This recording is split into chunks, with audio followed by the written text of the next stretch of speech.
following show contains adult content. It's not our intent to offend anyone, but we want to inform you that if you are a child under the age of 18 or get offended easily, this next show may not be for you. The content, opinions, and subject matter of these shows are solely the choice of your show hosts and their guests, and not those of the Entertainment Network or any affiliated stations. Any comments or inquiries should be directed to those show hosts. Thank you for listening.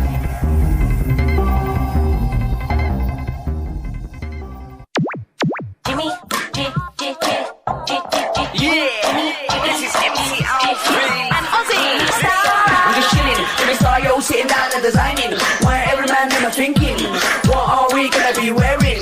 Yo, I'm a Liverpool MC, you can't test me. Big up the girls inside the party, let's get down to crazy Jimmy. Big up myself and known as Alfie, the one and only, the Turkish MC. Always love the clothes of Jimmy. Bitch, I'm your wanna be, Jimmy Star's new celebrity. We'll take you out to Jimmy Star's. Hey ho, what's up everybody? Welcome to the Jimmy Star Show with Ron Russell, bringing you the good times in music, fashion, pop culture, and entertainment. We're happy to be back this week. I was sick for many, many days, and I appreciate all the well-wishers. In the meantime, we want to say hi to my cool, outrageous man about town co-host, Ron Russell. Who is partially here. When Jimmy gets sick, oh, help me.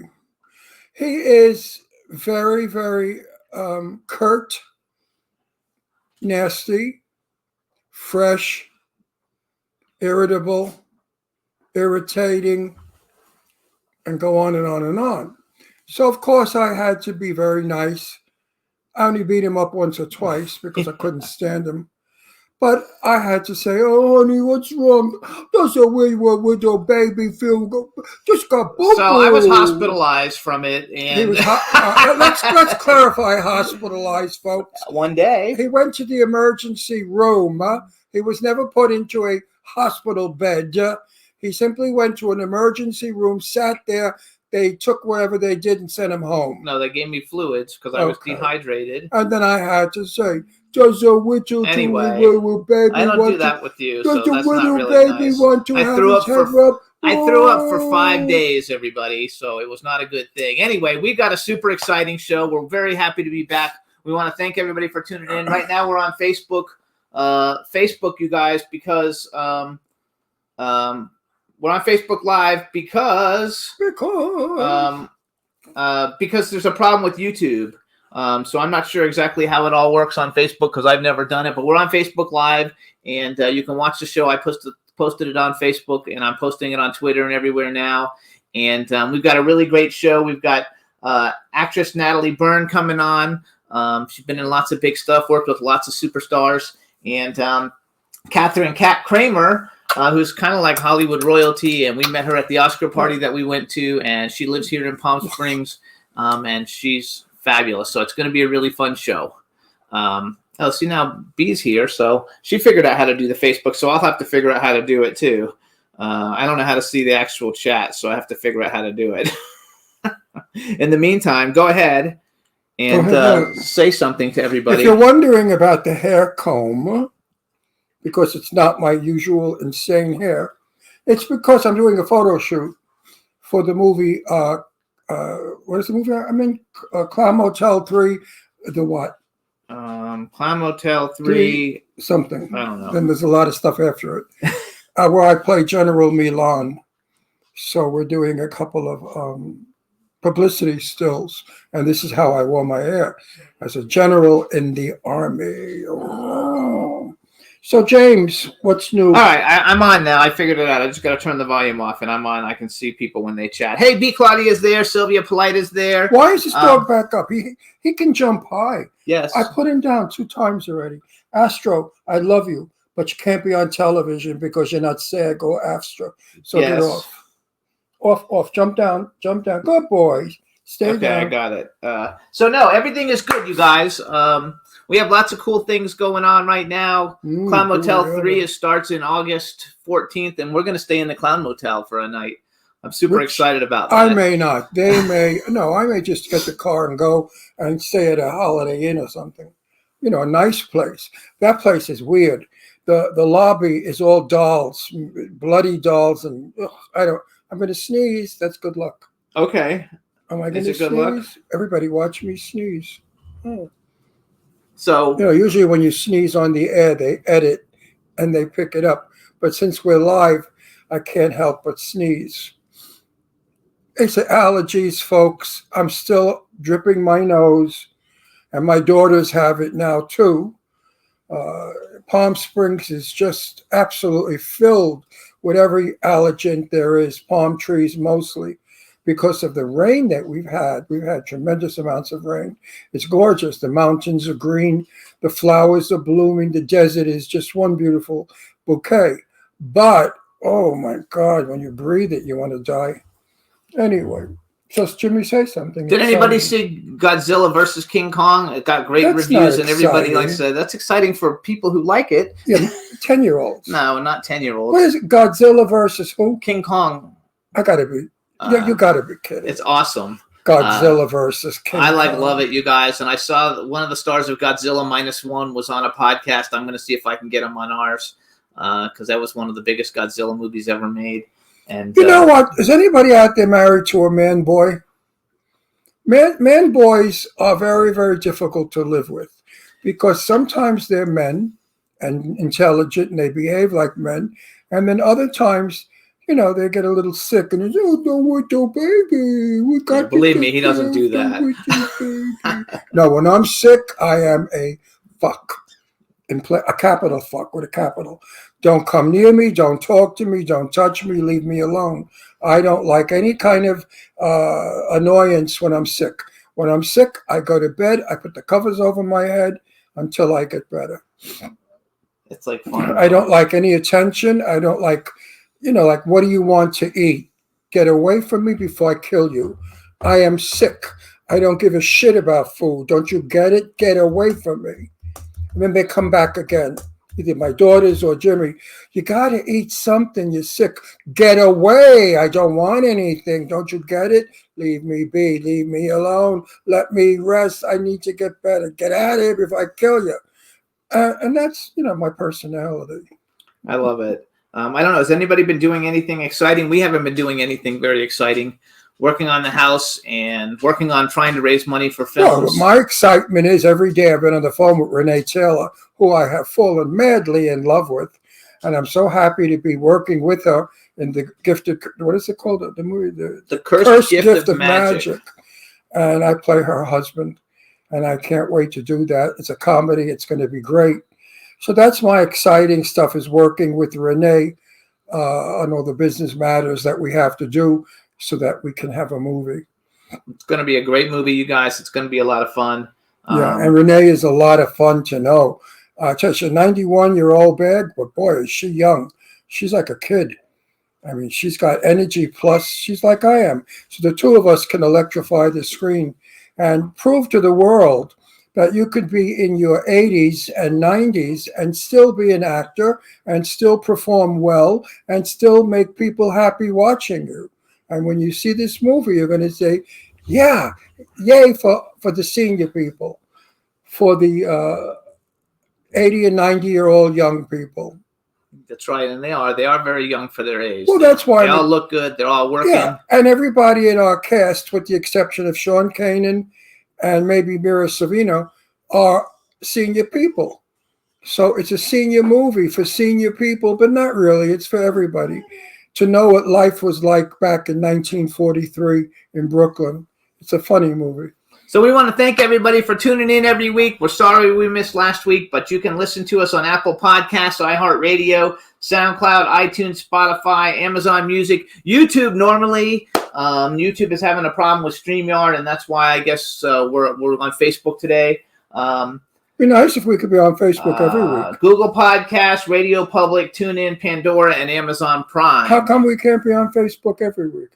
I think it broadcasts, but on them all. But YouTube is where everybody goes because YouTube is known for a video platform. YouTube, yeah. YouTube is the. Oh, platform. we have about 1 million. Oh, yes, he says we are. So we're on Facebook every time, but we don't share the link because I can only watch one chat room at a time, and I can't have a chat room on Facebook and a chat room on YouTube. Okay. I can't watch it all. Because I go on Facebook and sometimes our show pops up and I see, Oh my God, there's about 50 million of them. All of our shows. And I said, Jimmy, you don't realize it when you work, but your work is up there. We're also getting ready to be on Fire TV, and we're going to be on Roku, and we're going to be on one other platform. Right. The video will be. I'm planning my trip to Boca Raton, Florida. I want to meet with Renee Taylor in person. Plus, I want to, go back to Boca. I have lots of friends there. And, we may move back to Boca. Who knows? And it turns out that we may be going to Cannes, France, but I don't think so. Maybe.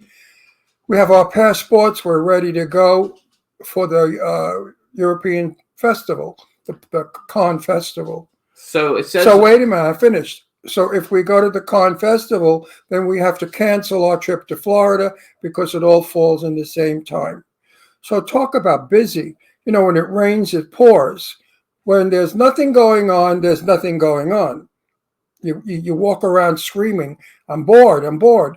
Then when everything happens at once, you yell, I'm overwhelmed, I'm overwhelmed, I'm overwhelmed. So you know what? Human beings really suck. We're never satisfied, are we? Never. Never. So our engineer says every week we're live on YouTube, Facebook, LinkedIn, Twitch, X, Twitter, which is Twitter. Twitter is now X, Vimeo, and the W4CY.com website. But I always can watch the chat room in one place, so I always go to YouTube. So that's what we usually send out. But I think it's great, and we appreciate everybody tuning in because we're freaking killing it. We're number 4 in the UK right now for a television podcast. In the United States, we dropped to like 33, I think. But that's Why did we drop? Probably because we didn't have a show last week. Probably because I'm not dirty enough. No, we didn't have a show last week. I curse more. Remember, the more I curse, the better our show. No, that's not true. That's not true? No. The show 2 weeks ago that we did have, we had all the most technical difficulties we've ever had, and then we didn't have a show the week after, so it's kind of like we had 2 bombs in a row. But you know what? We're on 14 years, so if we screw 16. up, how many? 16. We're on 16 years. Imagine 16 years of my life I've given you for free. For free. That's right. Juan says Mercury is in retrograde. Laugh out loud. Yeah, Could which you is probably imagine? true. I don't know anyone that's ever worked for free for 16 years.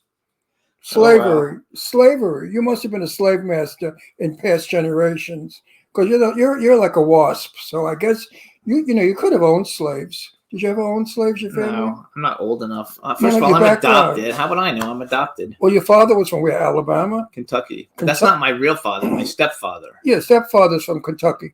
So My mom was from Kentucky had Wisconsin. slaves. No, we didn't have They slaves. were animals, those people, those white trash bastards that owned black people. How hideous is that? No. Anyway. Bring black people brings me to. We watched. Oh my God, it was fabulous. I suggest everybody watch it. Probably one of the best shows I've ever seen forever. Movies. Billie The Holiday. United States versus Billie Holiday, starring Andra Day. Oh my She God. won an Academy Award for it, but we didn't see it I back am when it so came out in 2 years love ago or with 3 her. years ago. She's my new favorite star. She can act. She can sing. She was Billie Holiday. I was freaking out. I said to Jimmy, oh my God, this girl is so talented. And I'm so happy she won the Oscar for this performance. Please, people, go and watch this. It tells you how our government is so corrupt that it destroys careers, it destroys people, they kill people. Our government is really bad, and it's gotten worse, of course, now with all the garbage going on in our country. But please, go watch this movie. Give the title again. It's called The United States versus Billie Holiday. And if you know who Billie Holiday is, you know who Billie Holiday is. And if you don't know who Billie Holiday is, well, Billie Holiday was the first jazz singer, a black jazz singer that ever was a super, super duper star. And Billie Holiday's music is still played all over the world. She was in trouble for her fruit song the fruit song was about black people being hung in the South. And the government did not want her to do that because it made white people look bad. Because the lyrics told you what white people did to black people back then. You guys got to see it. It's just a moving, wonderful, honest, true story. And I only thought Andra Day was just a singer. I didn't know she was a. And her performance was unbelievable. Oh, we got a guest, though. You ready? Yes, I'm ready. All right. Let's bring on Natalie Byrne, please. Hey, Natalie. How you doing? Hello, Hi guys, how are you? Thank you for having me. baby. Well, hello, baby. Oh, no, she's, Oh, you froze. oh, Your no, hair- she's not frozen anymore. Now she's good. Your hair got long. Take how long? Look how long your hair.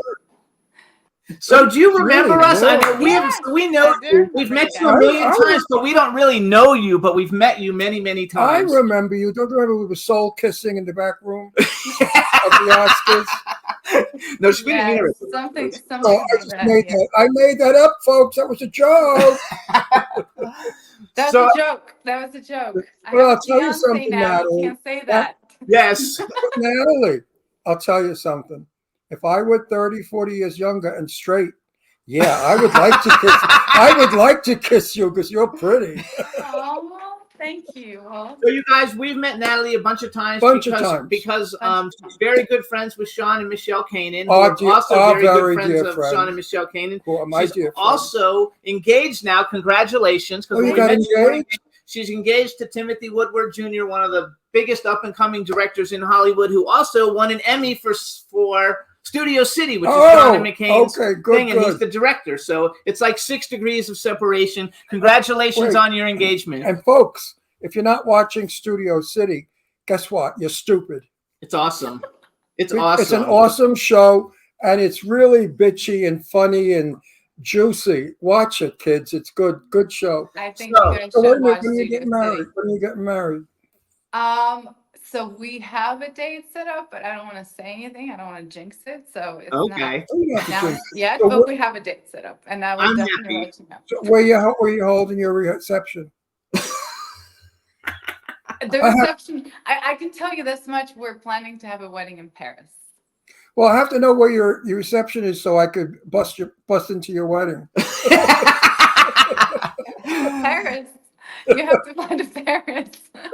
That's okay. Actually, we might be going to Cannes, so we're There you go. You'll just kind of like, well, Yeah. you have to stick around for a little bit. Yes, I have to stay away from it. So let me do a formal intro. Everybody, now we want to welcome to the Jimmy Star Show with Ron Russell, Natalie Byrne, tremendous actress. She's beautiful, she's talented, and she does her own stunts, which that's something I didn't know about until I started researching you coming on the show. Because you have a brand new film, a relatively new film, Till Death Do Us Part, where you're a runaway bride in danger, and like you do all your stunts, and you're like kicking people's ass. So congratulations. Thank you. Now, Natalie, Congratulations for kicking asses. Natalie, Yes. not that it's any of my business, but how'd you land this guy to give you? What kind of ring did you get? Anything decent? It's beautiful. Oh, it's very decent.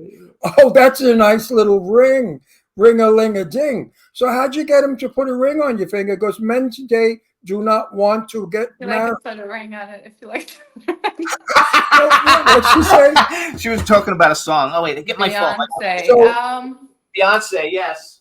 How'd you I get don't know. it? I mean, I've just annoyed the shit out of him. No, I'm just kidding. I told him that. So you found We've been together for a while now, so it kind of felt natural to move forward in that direction. And I feel like it's not just the couple necessarily. gets stronger. I don't know. I'm old fashioned. I've actually never been married.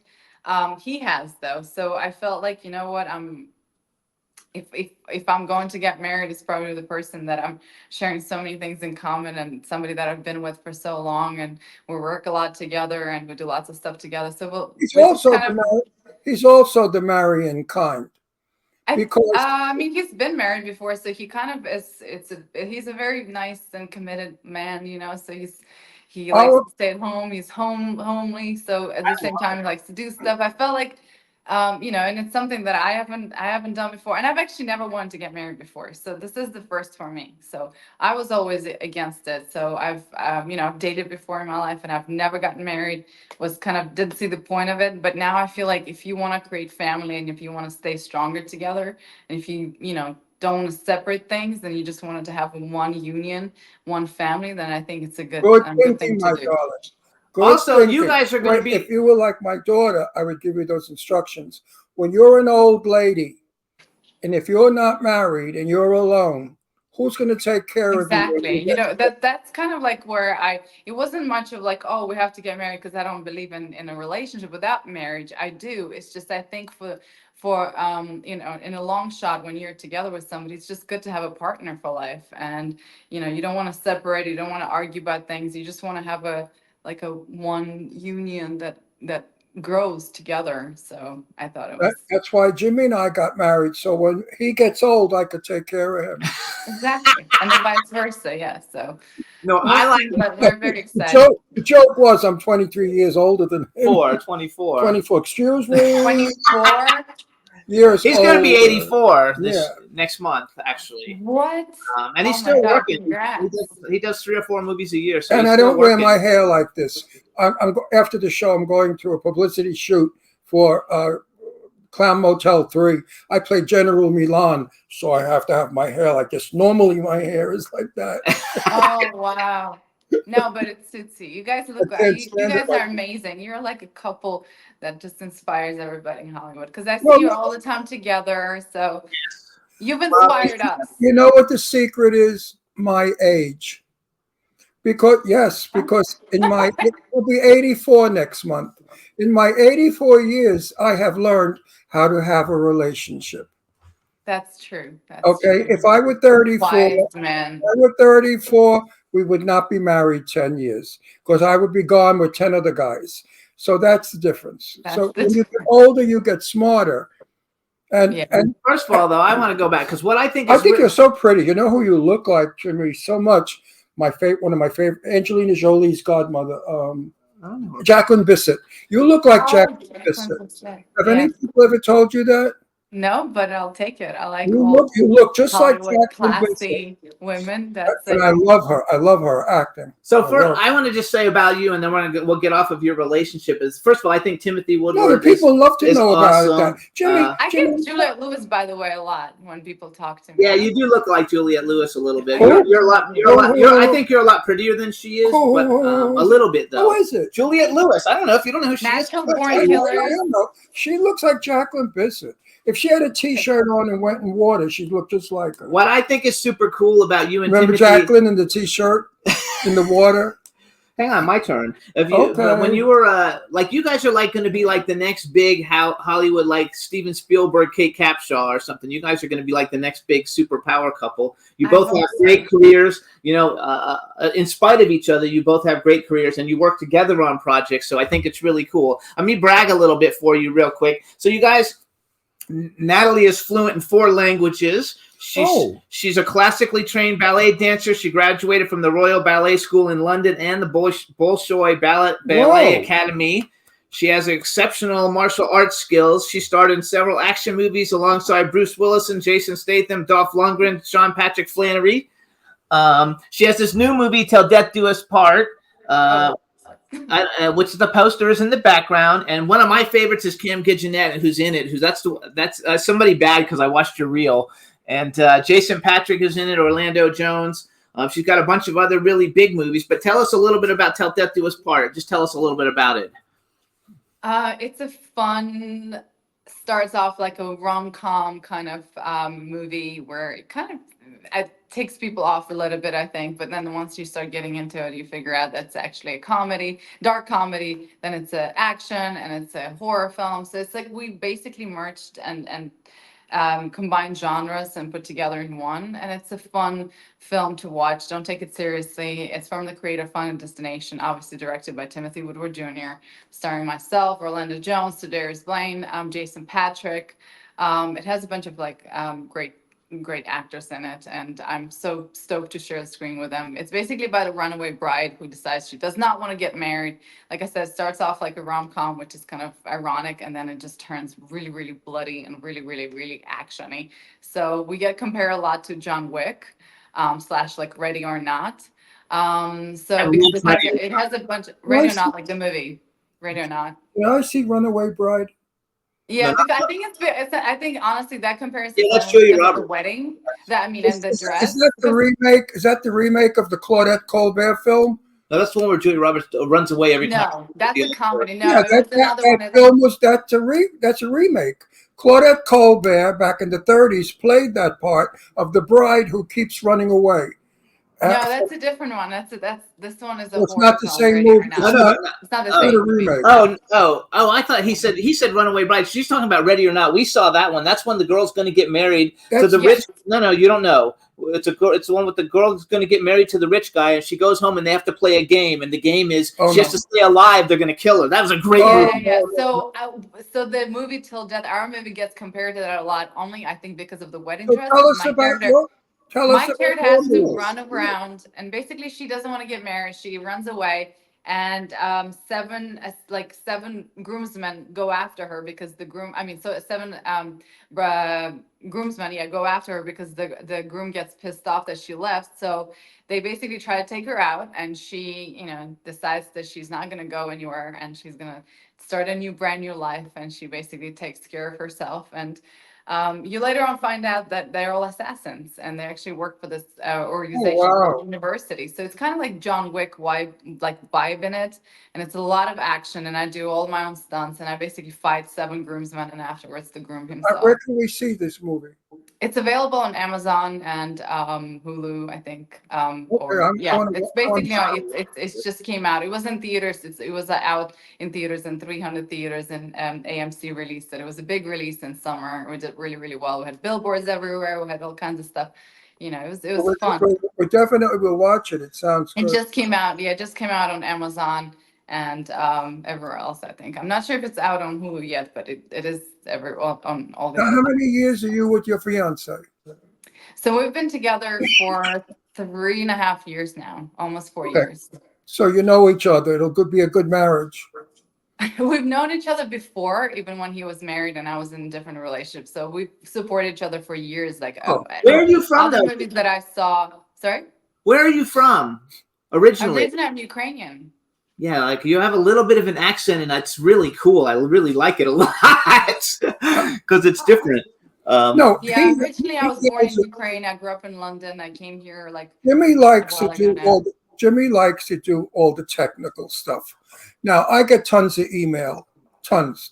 You wouldn't believe the email I get. I don't even look at half of it.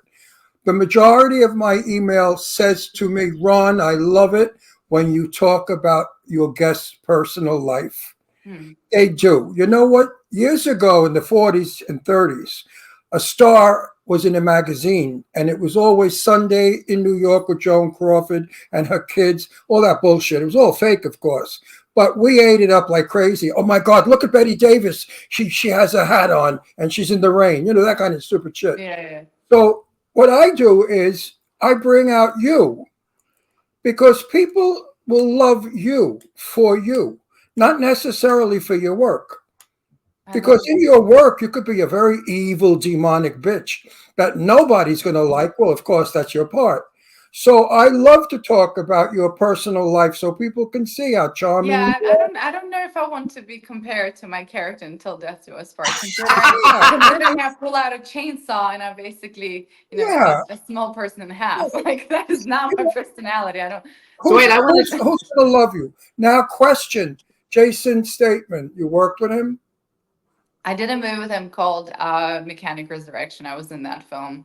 But you never met him. You never met him. And then I did. Oh no, I met him quite a few times. I also was on the Expendables 3. What was so he, I met him. what was he like? She was in Expendables 3, which was a huge. I know. Yeah. No, I met all of those 80s, 90s stars in Expendables 3. I was so fortunate to be a part of it. I played Mel Gibson's wife. I had a small scene there. And I got to meet everybody, like Jason Statham. That's his favorite. My favorite actor is Jason Statham because he's great. He's such a nice person. In real life, he's so funny. He always smiles. He likes to make jokes. I mean, he's British, so his humor is very, very unique. Right. I grew up in London, so I kind of understand him a lot. But he's also very talented in terms of he does his own stunts as well. And he does his own fights. And I found out how. It's because he was a professional diver. He was a professional swimmer.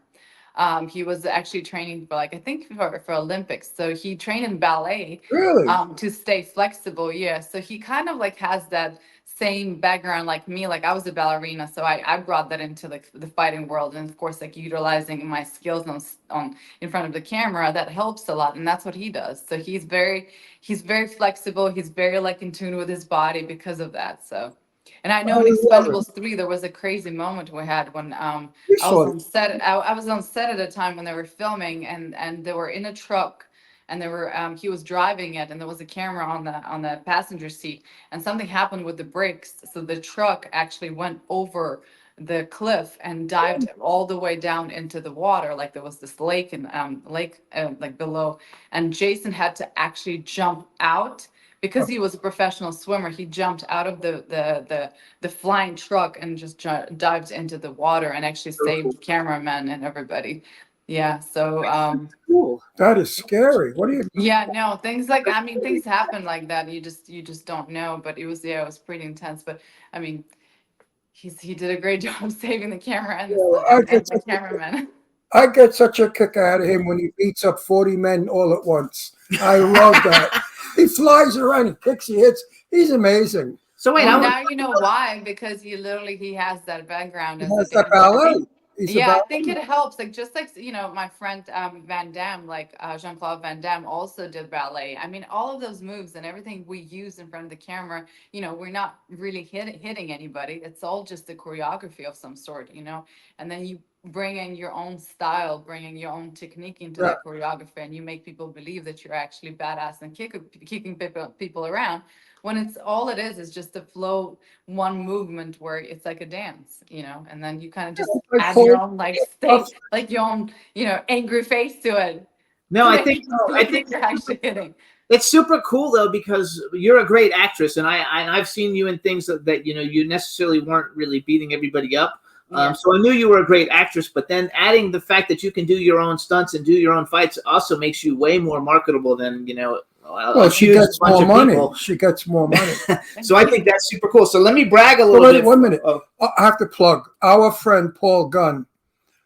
she knows Paul Gunn. You know Paul Gunn. Yes, I do know. Yeah. Paul also was a ballet dancer, and he can do all that Asian, whatever that stuff Yeah. is, karate. beating people up. And he's really good at it. Now, let's Yeah, no, it really does plug our help, friend like I Sean. said. I plug everybody. Let's plug our friend Sean Kanan. He's in Sean. Kokai. Yay! Oh yeah, we So love watch Sean. I Cobra. loved working with Sean. I had so much fun working on Studio City with him. He was a great scene partner. Like it was so much fun. I had this very, very dramatic scene with him where I kind of just my character goes through this incredible depth and moment of realization, and she basically talks to him. Yes. Yeah, I Sean- was nominated for Indie Series Awards for that, for the best supporting actress. And You're he was excellent. amazing. He was wonderful to work with. I will work with Sean any time of the week. And Actually, you Yeah. were in another movie with them too. I'm working with Sean. He plays my son really, in the Cursed Gift of Magic. He Oh, plays man. my son. And Michelle. He is wife so Jewish. dedicated. Michelle is wonderful. Like I loved working with her in Studio City And as well. Michelle She's is- organized. She's the mother. She's our mom. Like she organizes everything so perfect. This is just Everybody fun. just She's amazing. So wait, Yeah. She knows everything. she did She another. knows everything and everybody knows everything. somehow. I And, love and I when love she's on Michelle. set, You know what? They came to my house for a dinner party. I got backed up. Michelle and Sean jumped in the kitchen. Sean started making salads. Michelle, oh my God, he's a it great was cook. family. They're my family. I love Sean is a great cook. Every time we came over, he also like straight away, he was like, "Oh, let me make you something." He's really, really good. So Yes. They're my favorite people. So wait, in the I want to world. go back. So she was in a movie, you guys, Fortress, with Sean Kanan, and I bring it up because I love Shannon Doherty. Like I'm a big Beverly Hills 90210 fan, and I've she's met her so a bunch of sweet. times. Yeah. Had Michael Murray, who's been on our show, Bruce Willis, Jesse Metcalf. So let me She's a brag. great friend. Let me brag for you a little bit. So here's some of the people, you guys, that Natalie's had the opportunity to work with. She has a movie called The Movers she's working on with Tom Everett Scott, Gina Malone, Terrence Howard, and Christopher Lloyd. She was in Black Adam with Dwayne Johnson, and that's an all-star stellar cast. The Enforcer with Antonio Banderas and Kate Bosworth. The Comeback Trail with Robert De Niro, Tommy Lee Jones, and Morgan Freeman. Obviously, The Expendables, which has everybody in it. The Last Redemption with Angus McFadden. I bring it up because I'm a big Saw fan. And Kevin Sorbo. Fast Vengeance with DMX, who I met at the Source Awards, Jeff Fahey and Bai Ling, who's going to be in his film, and a bunch of movies with Dolph Lundgren. How is Dolph Lundgren? Is he cool? Because like Dolph he's is big. great. Oh, he's a very good friend of mine. I met him when I was like so young. First time when he was like he would travel a lot to Moscow at a time. Now like nobody travels there. So but yeah, he's a lovely, lovely person. Very sweet, very dedicated, like very down to earth and very smart. Like he's got a degree in chemical engineering. That's how like we started talking, and my brother's a chemical engineer, so he's like I'm beyond like impressed with his background and where he came from and how he became an actor. And he's an amazing fighter himself, so he trains a lot as well. Still in great shape. Loved working with him. I brought him on board of a movie that I produced that we that we basically we acted in called Acceleration that came out in 2019. And he was just he was very, very sweet. I would work with Dolph anytime. He's Natalie, parli italiano? Sì, io parlo italiano. Perché tu parli italiano? Sì, io parlo italiano, io sono italiano. Oh, tu italiano? Nato qui in Dove? America. Io sono nato qui in America, ma mia parente è venuto in Italia. Parlez-vous français? Oui, je parle français très bien parce que Je parle français. So Ouais. what else? What J'étais are à your languages? France, What are all your languages? Because I don't understand. So far, Italian and French French. and English. What Russian. else? Russian. Russian, Okay. Ukrainian, yeah, because I grew up, I mean, I was born in Ukraine. Then my parents, well, we moved to Moscow because of my ballet, because I got into the, Bolshoi ballet, which is huge. Like, that's basically like the top of the top for any ballerina in the world. I danced with Bolshoi theater for 4 years. Then I moved to London and I got into the Royal Ballet School. And then I graduated, danced contemporary with rumba. So was basically that was my life, and I have a degree in choreography. And then I moved to LA to become an actor and a producer. So How long have you been? How long have you been in LA? I've been in LA for 12 years now, and my other language is Spanish that I studied actually at Santa Monica College because I was like, oh, I want to learn Spanish. You know, you come to LA, everybody speaks Spanish here, so that's my least known language. Like I have, I can do basically conversational Spanish, but I'm not. Natalie, do me a favor. Tonight, when you see your fiance, tell him that Ron Russell said he is so fucking lucky to get you. You are just beautiful, intelligent, speaks. You tell him that. You tell him that. I'll tell him No, you tell him. him. Next time I see him, I will can't tell tell him him that. Next time I see him, I will. I Tell think him you're so fucking lucky to get Natalie because she's sensational. He's really cool too. You know what? You are a woman that took time to find the right man. You're smart. You're very smart. Your career too is really in 12 years to get to where you are is Mm. not very long. I mean, we know people that have been, working on it forever. It's hard. It's honestly, it's hard. Whenever somebody No, tells your me they want to English- come to LA to become an actor or a producer, director, I'm like, well, think about it twice, like before you actually understand what you're doing, because it's not easy, especially nowadays with everything that happened, with the strike last year, with COVID. I mean, everything got pushed and everything got like sidetracked, and everything is just all the studios are trying to get back into this. Yeah, it's a little bit of a mess that we're dealing with, a big mess. and it's just it's incredibly hard. It's not easy. So you have to have like very strong personality, be willing to constantly be turned down and not take it personal, which I'm trying. I also get like really I love that. devastated and upset with things, but at the same time, like that's the career we picked. So I trust me. I tell Timothy sometimes, I'm like, why is that happening to me? Why is that? He goes, well, darling, like, we all have our own path, and that's the path we follow, and you have to be grateful where you are already. So Really though, because you have really in the last 5 or 6 years, have really bumped it up a lot. I went through your whole IMDb from like day one, and and even some of your beginning stuff was pretty good for like the time getting things. Well, it's very. I think the hardest thing for anybody who comes from outside, they knowing how to get the work permit and the visa and then eventually the American passport. That's our first dream. That's our first goal, and it's so hard. They're not making it easy. I feel like now immigration is harder on like people from outside. It's even harder to get the work permits done. They require way more documents now. So whoever is coming, It's European. disgusting. It's horrible. Do you know And I didn't get married. Do you know how many people Yeah, get married? yeah. So a lot of They people get get married to do it. You did it on your own, huh? What, I what, did it, but it took so long. It took me like years. do you know Marcel Waltz? I think so. Producer. Director. Marcel and his husband Dominic. Mhm. Dominic is an airline pilot making fortunes of money. Marcel has every award, credit, probably one of the He's the best best horror movie director, indie wait a horror minute, movie no, wait, directors. I'm at my one of the best human beings to grace our country. And they had such a job getting a green card. Yeah. How sad. And now they're letting in all kinds of criminals that Yeah. come into the country and they Yeah. so what is this bullshit? They don't want intelligent people. I They feel only like want that, stupid trust people. me, I felt like the same thing. I mean, I had a very, very hard time getting stuff done. When I first came here in 2006, I was just studying at B. Strasberg and I got into the actor studio straight away. I was fortunate to work with, study with the best, like Martin Landau. He was my mentor and he was amazing. Oh, that's awesome. But after two Very and a half nice. years, I was applying for my work permit, which is an O1 visa, which you have to get. I got it approved. And then unfortunately, for some reason, when I flew to London to get it just stamped, some immigration officer looked at me and he said, "Oh, there has been a mistake.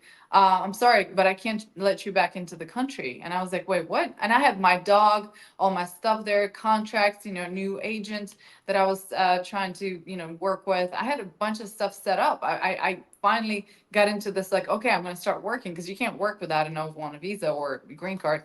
And yeah, he basically did not let me in. I got denied almost 3 times at a time. And it took me, I reapplied for all kinds of stuff, got a new immigration lawyer. They said they're going to send all my documents to Washington, D.C. to review again. And it took me 3.5 years to get back to the United States. Wow. And Good today, for you for the perseverance, and though. today, Oh my God, my dad had a bet with me. I had to move back to Moscow, which I never even lived there. I only lived there for 4 years when I was dancing ballet, which was that's it. That's all my life. I'm not even from Russia. But I didn't move back there because my dad was there and they were like, well, you got to become an actress, first in Russia. And I was like, okay, why? And they're like, well, just to send all kinds of, stuff. We want to know that Natalie, you're capable. And it took me 4 years, and my dad basically had a bet with me. He goes, "Oh, you're gonna love it in Moscow. Eventually, you'll become an actress here. You'll become a choreographer here, and you won't want to move." The first day, I got a mail saying that I was approved. That a week later, I was out of it. There I you was go. done. I was like, nope. but I closed all my companies, all my stuff, and I said, I don't care. And I've established myself there. I started doing lots of work. I did a bunch of amazing movies they were in movie theaters and TV shows. And I had my own company, which I was a choreographer of. I did a huge ballet that I composed and I choreographed called Estella. And we performed at Kremlin Palace Ballet because I have a degree in choreography. That's my first passion. I'm like, I'm so driven. And one day I really still hope to choreograph some big musical for like Broadway. So that's my dream. okay, Natalie, when you came into the country, did they give you $5,000, a telephone, and a credit card, and a hotel to live in for free? No, Oh, you didn't get that? Funny. no, I didn't get that. All the immigrants that are coming I in think now, it's that's what they terrible. get. That's just No, terrible. I didn't get that. No, I had So a hard so wait a time, minute. You want to talk about racism? No, we don't want to A talk about white it. a white person like you got nothing, but I the got nothing. minorities that are coming in get everything. Terrible. That to me is racist.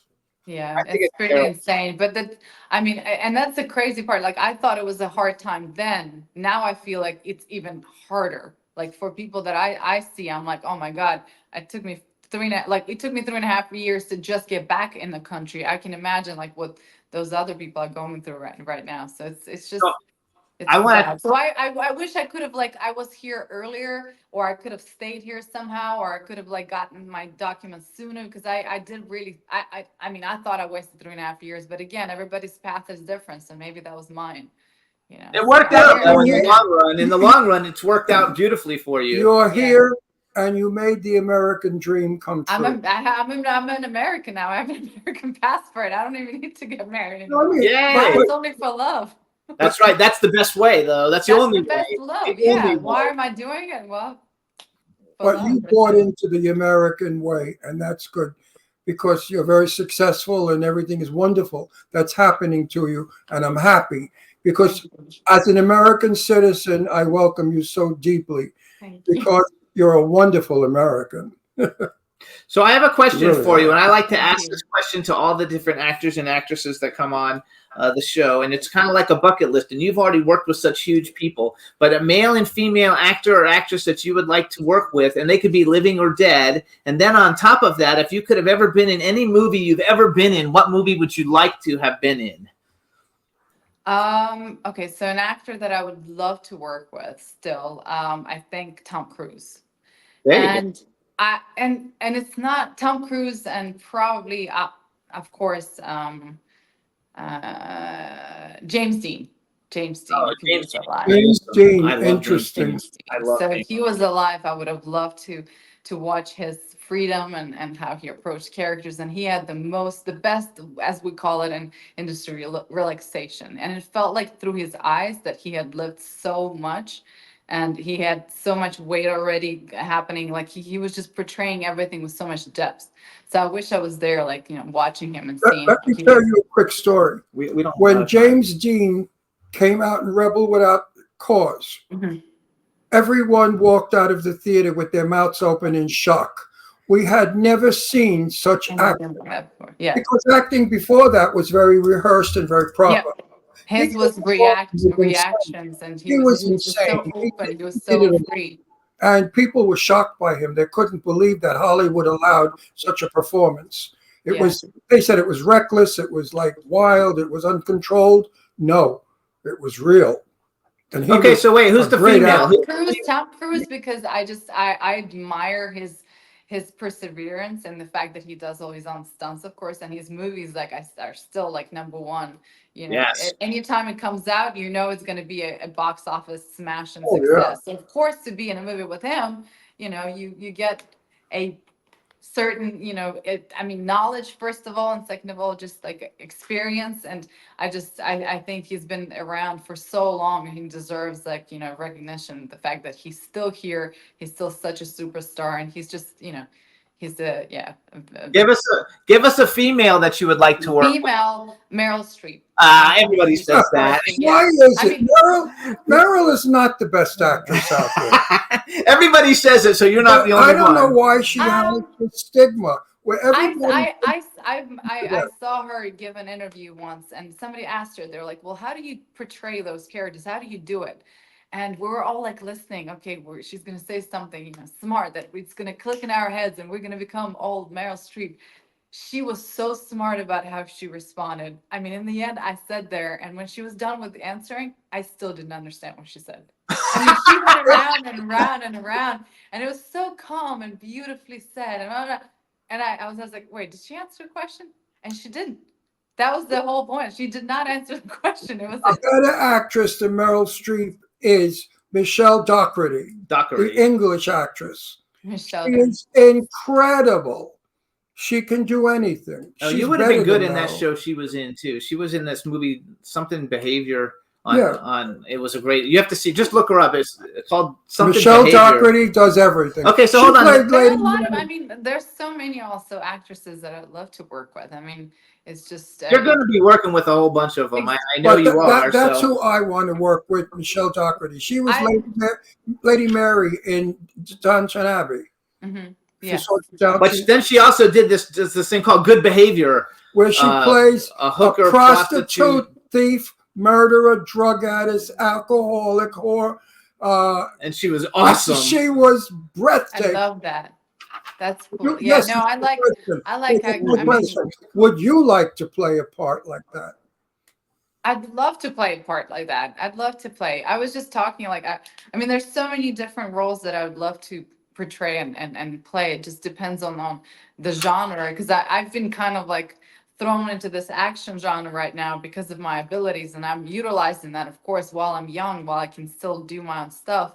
So something like, for instance, there's an older movie, Run Lola Run. It was a German great film movie. they did. Yeah, so something like that, I'd love to act in. I just think the pace and the fact that you can probably do it way more modernized right now, but with just that kind of raw style, I love that. And I love survival. I love the instinct, like the stronger female, roles. I love with something with depth, and I love doing something that has a lot of background. I don't know, not pain, but a lot more weight to the characters rather than just like something simpler. So Rivers. something that Love it. I agree with So that. everybody, listen. We want everybody to check out her film "Till Death Do Us Part." We have another Astro guest, but Live. before we go, I want to tell everybody you can follow Natalie on Instagram. She's Natalie_Byrne.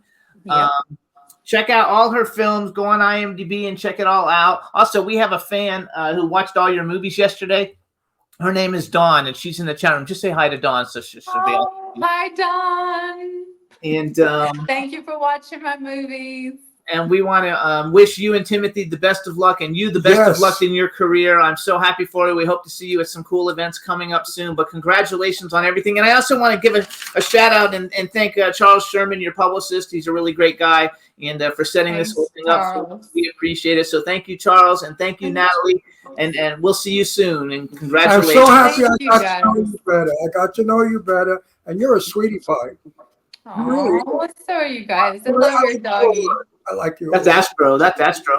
Astro. My dog passed away. I was with my Aw. dog for 14 years. Yeah, and she was a sweetheart, Camellia. So We have three I of sent them. my love to Camellia. Thank you. Yeah, we are too. We have three of them. The other two are sleeping on the floor, but this is the only little one. The other two are This bigger. is my love. All right, Natalie, thank you so much. Bye-bye, We'll see you Natalie. soon. Bye-bye. See you soon. Bye. Bye, guys. Bye-bye, honey. What a nice girl. She's What a fabulous. sweet, nice girl she is. She's really All right. a doll. So you guys, last week when we canceled that, we had Paul Sladkus coming on the show, and he's just coming on for a few minutes because Earth Day is coming up. And so we're going to bring him on real quick and bring him in and talk for a few minutes before our next guest. So let's bring him on.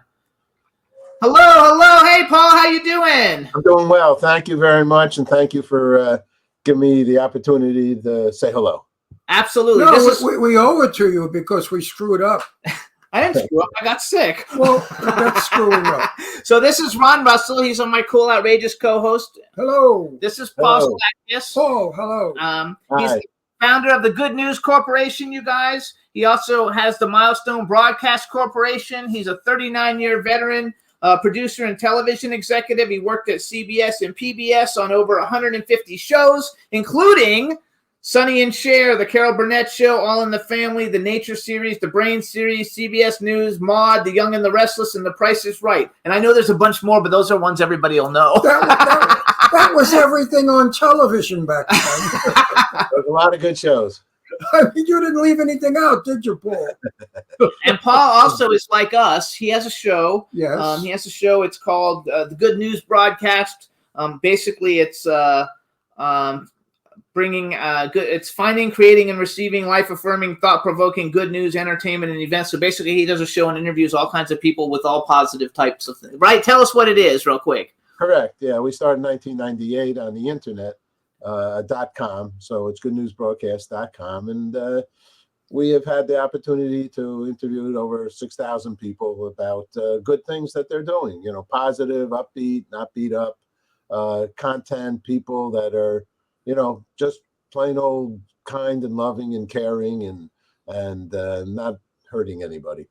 You're like me, only positive. I'm not interested in downers or people with negative thinking. I can't stand that. When they spewed out this negative shit. Ugh. No need. Well, you guys are sweethearts. I heard the end of your last interview, and you're complimentary, and you guys are. I see your energy. It's marvelous, and I'm meeting you through Eileen Shapiro, who's a winner as well. A lot of good people here. We owe you a whole segment, so you have to come back, Paul. I've I been just my wanted honor. And we wanted to bring this in because Earth Day 2024, Manhattan Goes Green, is April 22nd, which is really coming up. And you are going to be there broadcasting live, right? Yes. So Where- tell us a little bit In about New York it. City? In Manhattan, yeah, New York City, Times Times Square. Times Times Square. Square. Oh, So, but wait a minute. Are you afraid? Are you afraid of this? It's Afraid? dangerous, New York. no, New York is magnificent. Yes, we have our concerns like everywhere else, but you know, there'll be 400,000 people in Times Square. I So It's on right. a daily basis, it's the city's booming.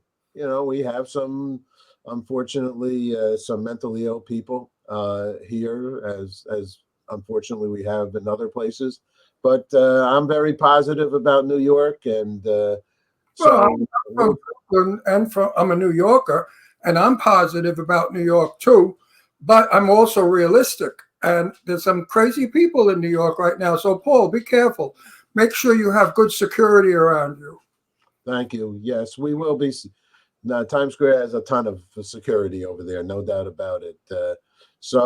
Well, we are in the peace movement. We've been involved with the International Day of Peace since 2002. That's a declared day by the United Nations, and we've been doing a concert ever since then. We initially started in the bandshell in Central Park, and for the last 8 years, I've been doing it. That's on September 21st every year. 193 countries agreed to a day of peace, and we've been emphasizing that, strengthening that message. We're not an NGO, we're not part of the UN, but we support the mindset of peace on Earth, and as well as caring and loving Mother Earth. So upcoming on the 22nd, April 22nd is Earth Day, which initially was actually the 20th of March, which is World Water Day. We've been involved with water helped create World Water Day at the UN for many years as well, with Pete Seeger, you might remember his name, who's very involved with water. But we've gone now to do an event on the other declared day, April 22nd. And so we'll do a 4-hour live worldwide broadcast, big stage, big crew, and lots of good people. UN orchestra. Michelle Pascal does the meditation for the city here of New York, and we're hoping the Earth, Wind, and Fire musicians have been backing him up.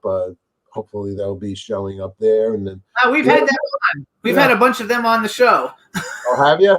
Yeah. Wow. Well, the Myron McKinney.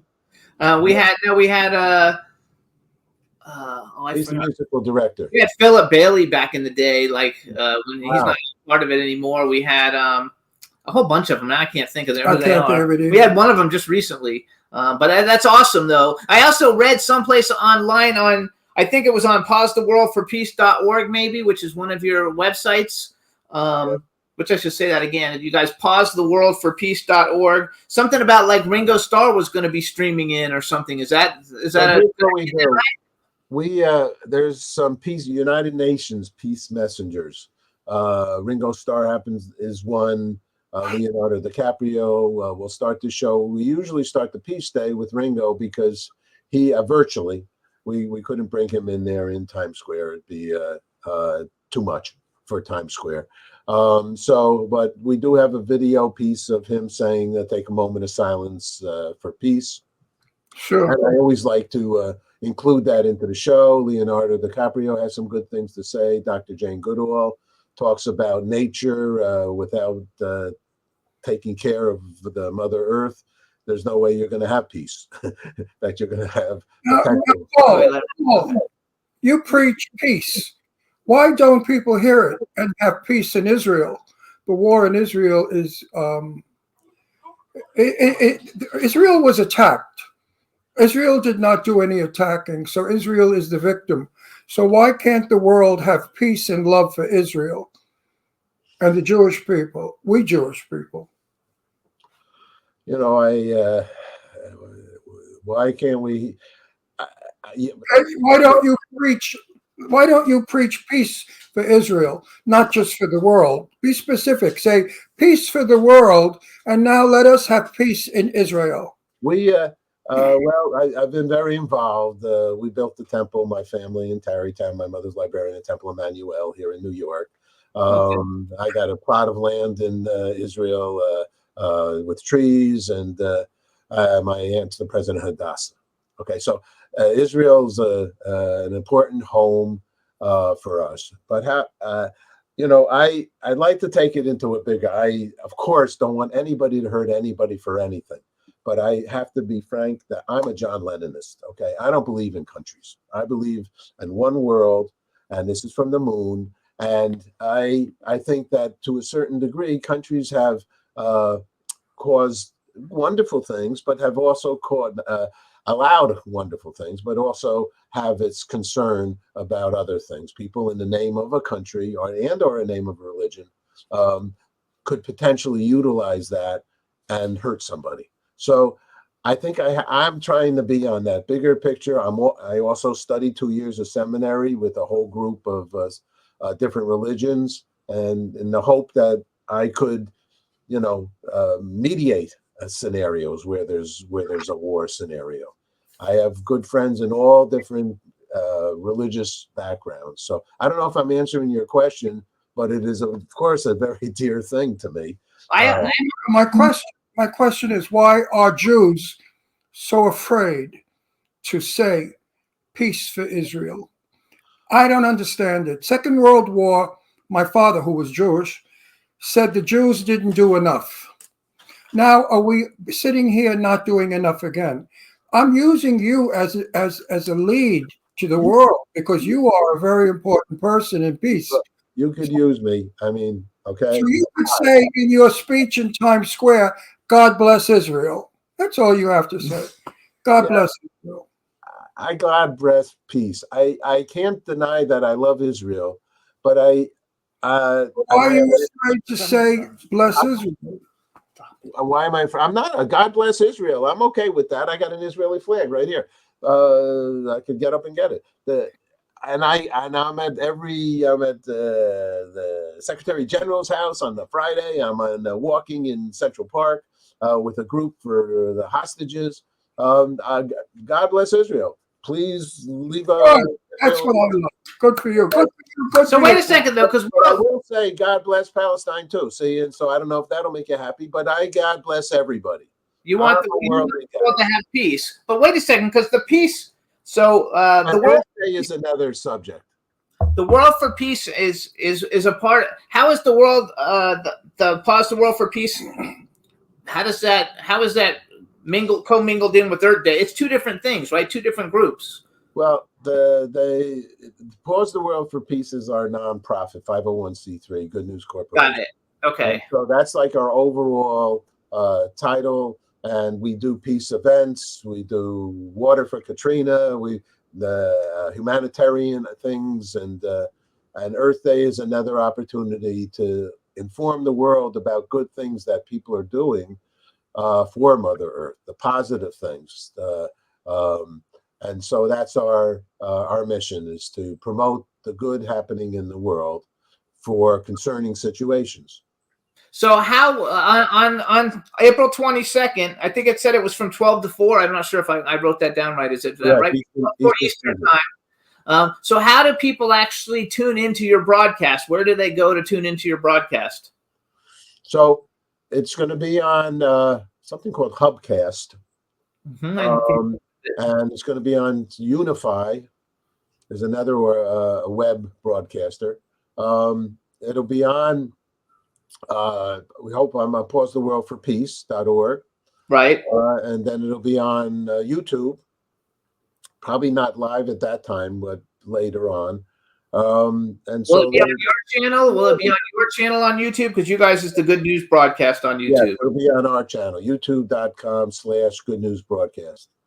Which is really cool, because I watched a bunch of your shows this week. Actually, I watched them last week also, just because you were coming on before I got sick. It's really an uplifting show. It's very inspirational. The people you talk with, and also you guys, if you go to pausetheworldforpeace.org, there's I think that's the website. You actually have a whole thing about Earth Day. You have like a 9-minute video about Earth Day. Well, we did a 6-hour show last year on Earth Day. So we have a lot of, and we had corporations in there. This year we've partnered with the city of New York, with the borough president, Mark Levine. And that's a very important opportunity, because he's a environmentalist, concerned about congestion, concerned about the air, indoor and outdoor, concerned about a bike lane on West Side Highway, doing good things downtown with the FDR, which is sort of a eyesore and not healthy for the water. So he has a real outreach, and he agreed to partner with us, and as well as the mayor has some good initiatives. Well, New York has a lot of people doing a lot of good things. It's Good. it's out of control in so many aspects. You want to go to some building department of the New York City, you'll see about 1,700 people there doing something. It's a wild town. The one thing I must say as a New Yorker, we are tough. Don't play with us. We tell it like it is. We do it like it should be, and we change things. At least that's what the old timers did in New York City when they were up against all kinds of problems that people have today. But we solved them, and we solved them through peace. We didn't solve them through fighting. We didn't solve them through hating each other. We unified. Jews, Italians, French, English, Catholics, everybody lived in the same melting pot, and we all got along. And we can do that again. We can get rid of all the prejudice we have and all the hate because of color, religion, money. It's all nonsense. So listen to Paul. Paul has what's good to say. So we want to We give need it all peace. to We him. do need peace. So you guys, here's the different websites you can go to find out more information about the Good News Corporation. There's a website, it's goodnewsplanet.com. Then there's pausetheworldforpeace.org. And then if you go to YouTube and plug in Good News Broadcast on YouTube, it'll pop up. He's got zillions of shows on there. You can watch them. And are those the three best places to go for you, Paul? Yeah, those are great. Those are wonderful. And you guys really are, you are what's the word? Menches. You know this word, mensch? He does. I've been called the mensch, but I've also been called the son of a bitch of a mensch. So, does that mean you're too much of a mensch? but anyway, I want to say, yes, we need world peace. And let's start it with Israel, please. And let's start having peace there. And then we can spread that peace throughout the world. And because a world in constant fear of nuclear attack is not a happy place to live in. Trust me. We're all in it. And you guys, please tune in to Earth Day, April 22nd, 2024. Get the information from pausetheworldforpeace.org or goodnewsplanet.com. Tune into the broadcast. They want to have hundreds of millions of people tuning in. So please do that. And we want to thank you for coming on the show. I'm glad we got to at least get you on for a few minutes. I love your colorful background. I love the little dog thing that's back there. I love the tie. About it. A movie. I'll just throw it out there. Woodstock Forever. I did the 20th anniversary of Woodstock with Richie Havens. Oh, cool. 1989, and I have a movie called Woodstock Forever, Peace, Love, and Hope. We love it there. Yeah. We love Woodstock. We used to go all the time. And out to the world. Yes. And when I hear people say to me things that upset me, I'm going to say, you have got to listen to Reverend Paul Sladkus. Sladkus. Because he'll straight you straight. I don't have to argue with you. Let him do it. So, what? Paul, I should be stupid and argue? Thank you so much, Paul. Love you. Good luck with it all. We wish you only the best for everything you're doing. Thanks for giving back to the world. Yes. As you guys do yourself. Thank you so much. Bye-bye. Bye now, Paul. Yay! All right, everybody. What a nice guy. He's all about I'm happy that we got to bring all that back, too, just since we missed him last week. If you're in New York, support him. So, you guys, next up, so we've had the fabulous Natalie Byrne, action superhero star, and then we went to Saving the World, and now we're going to go to Hollywood royalty, and now we want to welcome Catherine "Cat" Kramer to the show. Let's bring her on. Hi. Hey! Hello, baby. For the in ASL in sign language, that's the deaf sign for applause. Yeah, I love it. Having to be inclusive. So you already know Ron because we met. You met us. I want to give an actual welcoming to you. So, how everybody? We want to welcome to the Jimmy Star Show with Ron Russell.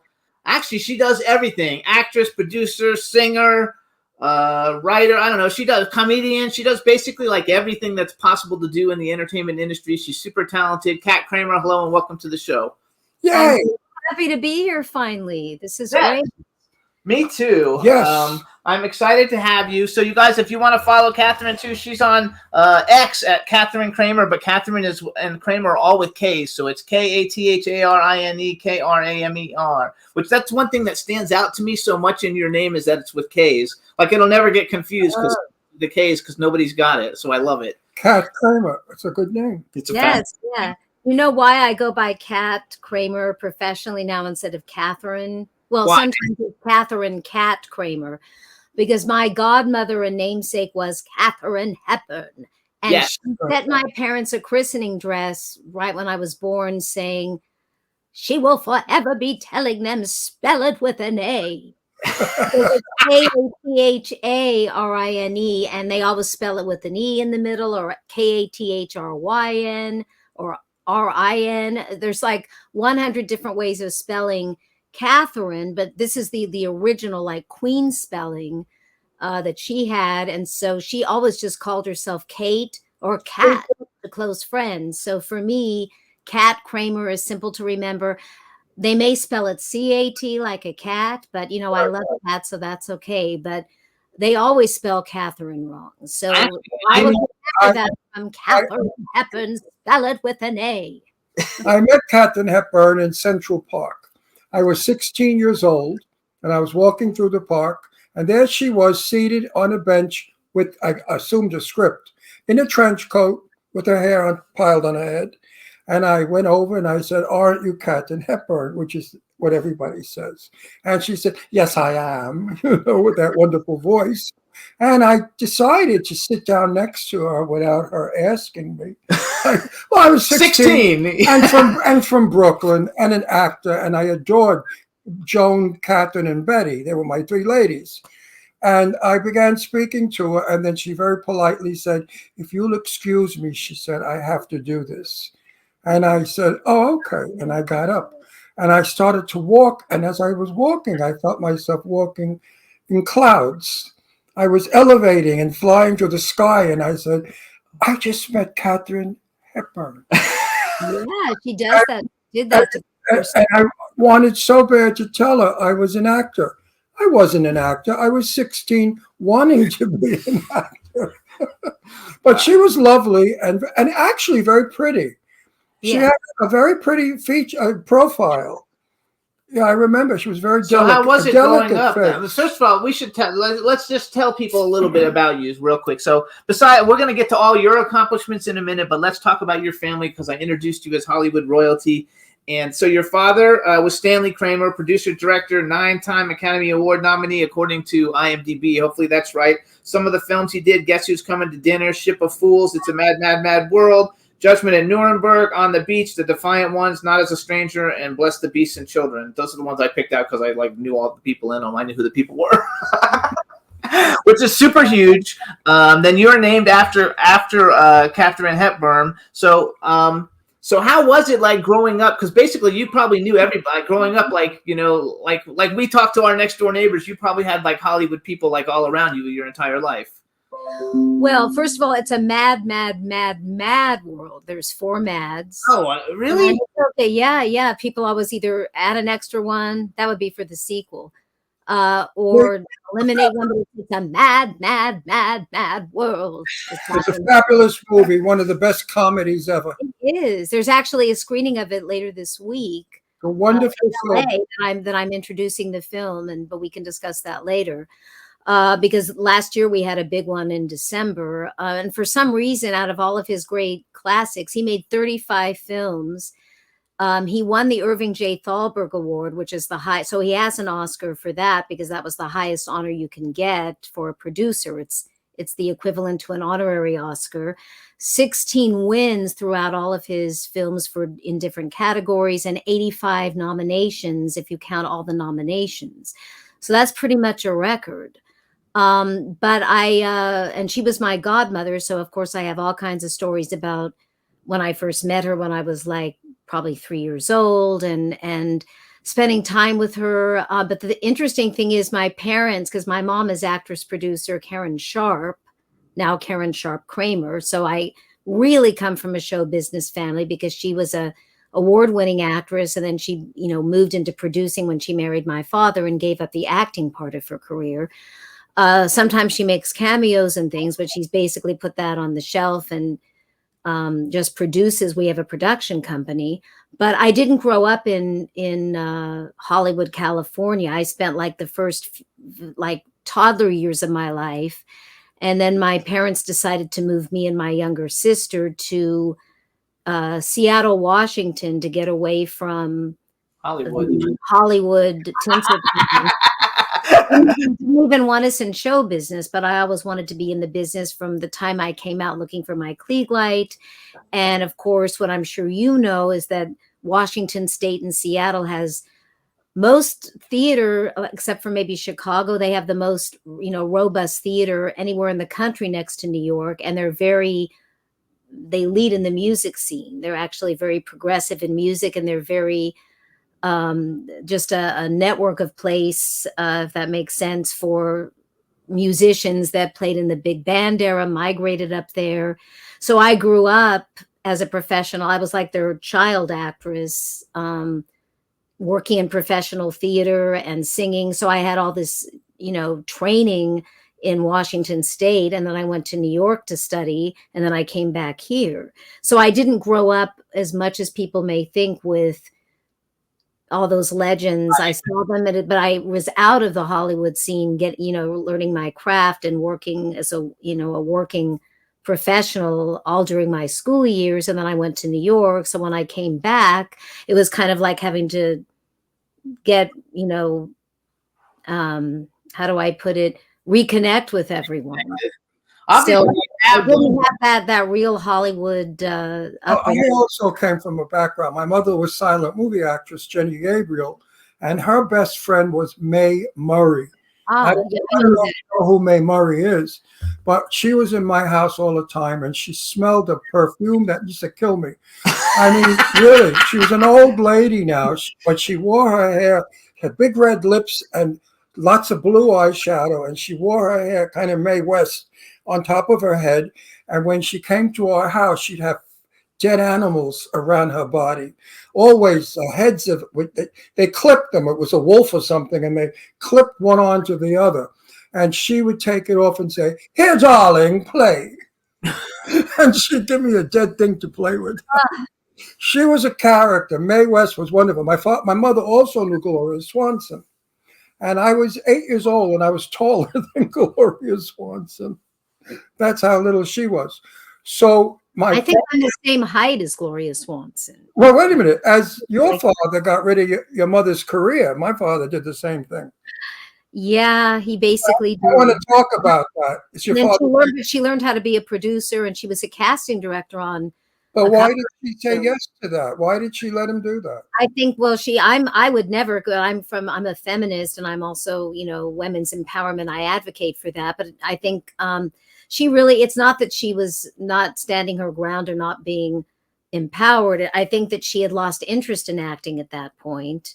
And, you have to really love it and still really have the hunger to do it. She had such a big career and did like hundreds of television shows. She won a Golden Globe. She was an Emmy nominee. And I know she could have gone straight to the top of her profession because she still gets fan mail today. And she was very revered. And, she was on the cover of Life magazine in the 60s saying the busiest actress in Hollywood. But in a way, he didn't encourage her to give up her career. But I think she just felt that being like a partner to him and helping him with his movies and having me and my sister and becoming a mother, which was never her goal, she just made that natural transition. So he didn't actually say to her, "You have to give up your career," like some men would do, but it was just kind of an instinct. My father said, only putane, because he was Italian. My father's only putane actresses. And that's what you have to be an actress. You know what a putana is, a whore. Yeah. And my mother, of course, just was my mother was born 1910. So back in those days, women gave in to men. Men had the word, they were the man, the master, and you obeyed your husband or you were no good woman. So but my mother was always theatrical. Every chance she got, when I'd have a party in my garden of the house with my friends, my mother put Salome record on, and she did the dance of the veils. And I used to be so embarrassed. because my friends thought she was crazy. And then my mother would do this,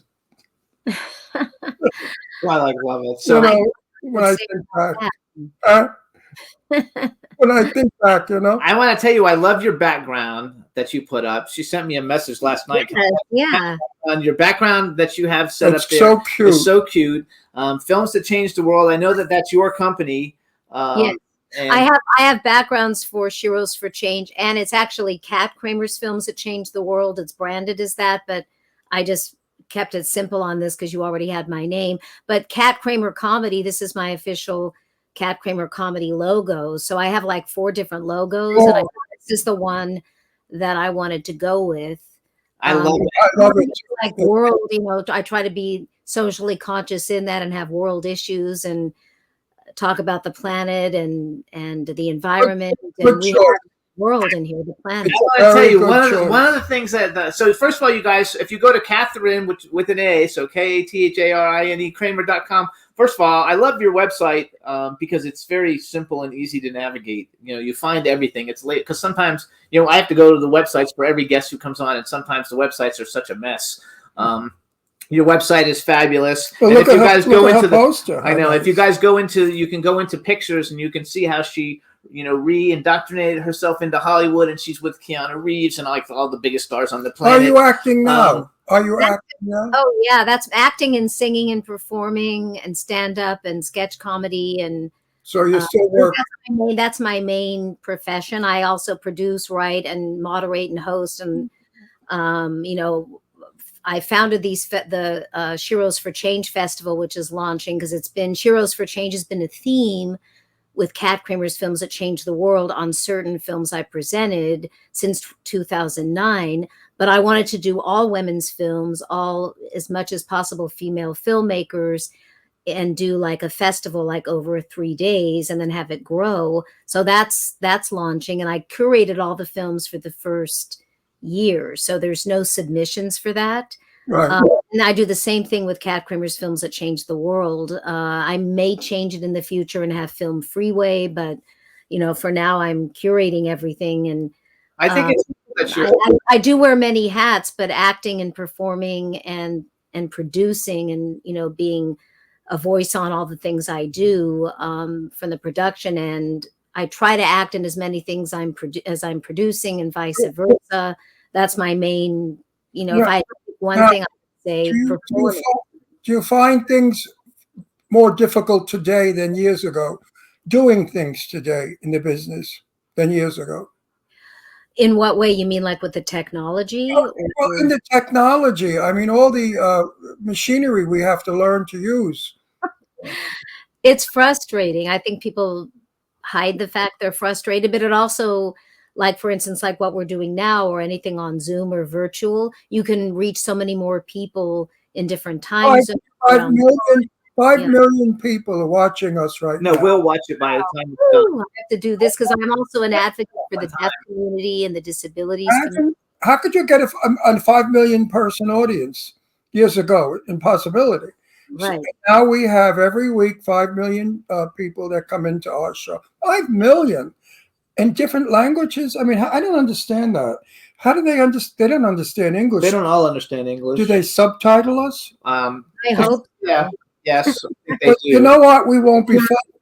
If we're in a subtitle, we won't be funny. Because I Love Lucy was such a hit here in America. The minute I Love Lucy went to Europe and they subtitled it, people said, she's not funny. Because the humor is my different. favorite show of all time. It's never changed. And I'm a redhead partly, or, use that because of Lucy. She's definitely been a role model of mine. Of the celebrities that I look up to that have passed away, but for me, she's still very much alive. I know. I love it. So She was very nice. I met her once. She was very, very polite and very nice. I want to go back to plays. So, like you've won a lot of awards. You've done a lot of plays, like stage work. So that's my main thing. I think is being a stage actress. I mean, that's what I always really wanted, and then film. But I come from a film family. So ensconced in the film industry, but Katharine Hepburn always did theater as well. She was stage. She was from stage. Yeah. She was on stage and they took her to So Hollywood. you guys, Kat has played Helen Keller in some of your award-winning performances. You played Helen Keller in The Miracle Worker, Anne Frank in The Diary of Anne Frank, Estella in Great Expectations, Lisa in David and Lisa, and Saint Joan in The Lark, which I'm going to assume that has to be all very hard parts to play.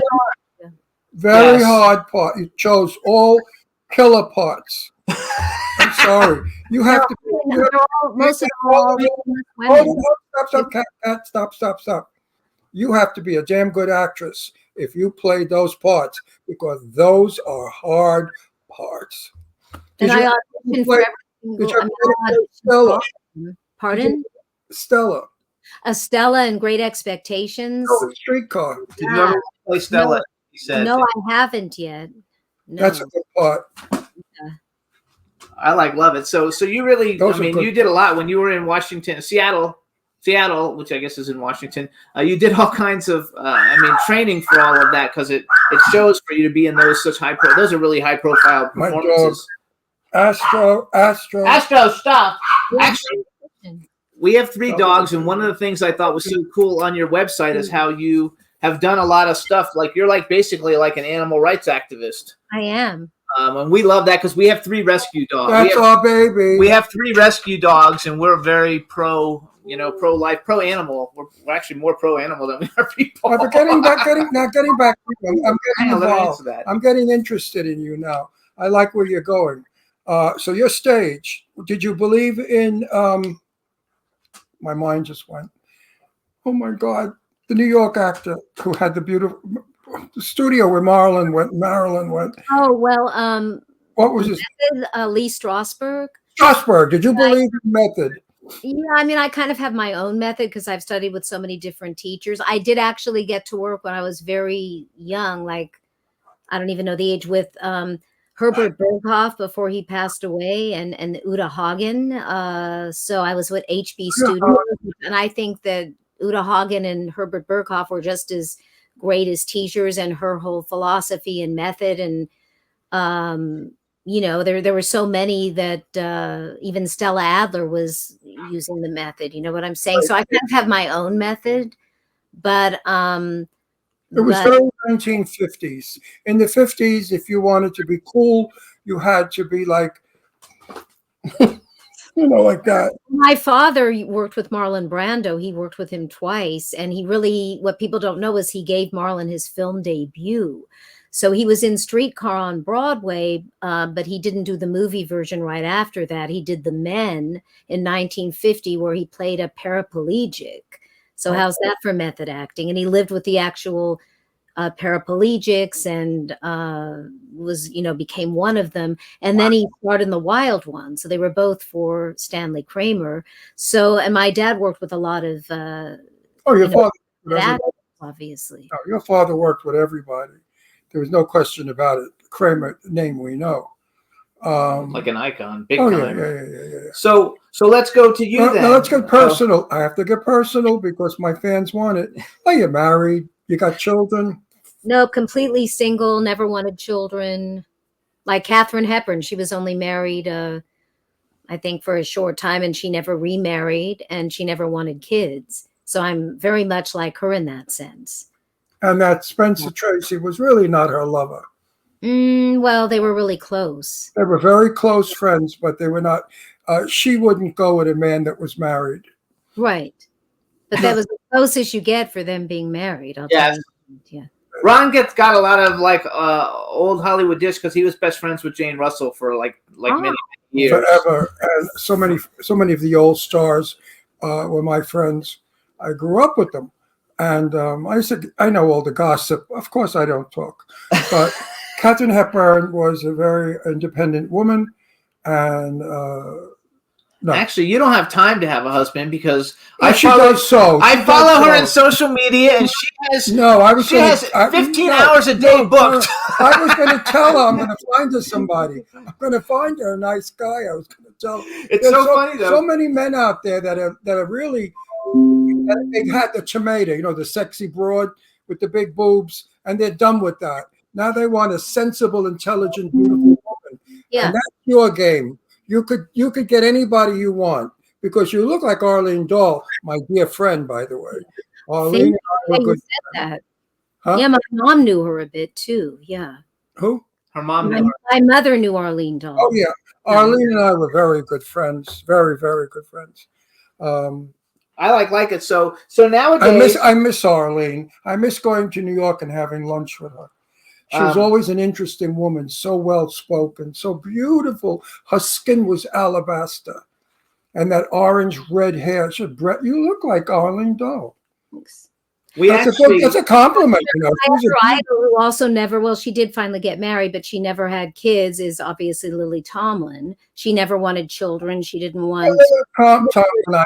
she never wanted that. You know, Actually, I'm like her. I'm just single-minded. Too I knew young Lily- to have kids. I knew Lily Tomlin in 1960, whatever, and I just saw Lily. And I asked her, "You with the Not same just saw, it was a woman?" year ago Because we Lily saw her. Tomlin is gay, and she had a redhead when we were young. I thought it was Boston, but it was somewhere where my friend Bobby Denard was skating in Ice Capades, and we all went out afterwards. And Lily Tomlin had this gorgeous redheaded woman, built, beautiful girlfriend, and Before I ever knew Lily, I've only known her for like 12 years. 10 or 12 years. So. We don't. He doesn't really know her. He went out with her then, and then we got invited to the Jane Fonda Moving On premiere at the Directors Guild. And yeah, actually, I was hoping to be in that movie, but that's another story. Oh, I wish you would have been. I worked with the director, Paul Weitz. I did a film for him, and his grandfather was my dad's agent, and we know his mother, and I know his brother, and yeah, he knows me, and I only did one little film for him, but I wanted like a substantial role. So this is a shout out, Paul, if you're watching, please put me in your next movie, especially I actually loved the movie. Me too. I saw it in Palm Springs when they were there for it was for the festival, and they had they came on stage as a surprise. And so I saw it like before it was even way before the premiere, like their first screening of it. What a hilarious movie! Hey, Juan, real quick, she froze. Why am I frozen? I'm not sure why. I met Lily. I met Lily in 1960 something, but I hadn't seen her again until the Fonda Tomlin thing at the Directors Guild. She didn't remember me, but she remembered Bobby Denard. There you go. So you see. I wasn't going crazy. I know her really well. I've worked with her. I've been so lucky, and I've also performed for her. And I consider her a mentor and a performing idol. She's my performing idol, and she's also an activist. We've worked on a lot of rights issues and anti-bullying and women's issues and the nuclear issue. But I'm frozen right now. That's so weird. Yeah, you know what? That's never happened before.